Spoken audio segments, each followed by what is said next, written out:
بدون ما يكون هناك راعي غنم يقود القطيع هذا. أي يعني كل علوش يعرف البيت متاعو، كي يكمل الماكلة متاعو والعشوية متاعو يرجع للبيت. العلالش متاع قرقنا طلعت أذكى من البشر في بعض الحالات. قائد قطيع الغنم كي يوصل للبيت اللي مستانس يرقد فيها ويكن فيها راسه قعد يدقدق في الباب كيما قاعدين يتشاهدوا.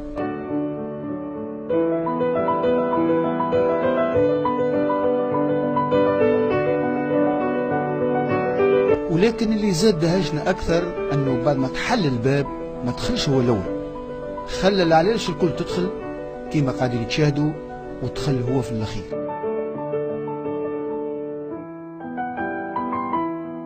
قاعد يستفسر من صاحبة البيت ويذكرها أن العدد غير كامل. خرجت المرأة الكبيرة ووقفت وقعد هو وراها يستنى كيما قاعدين تراو. زعما يكونش قايد القطيع زاده يعرف يحسب، ما نجم نقولوا كان سبحان الله. وطلع الزعيم العلالش مش غلط، لأنه بالفعل ثم زوز علالش تأخروا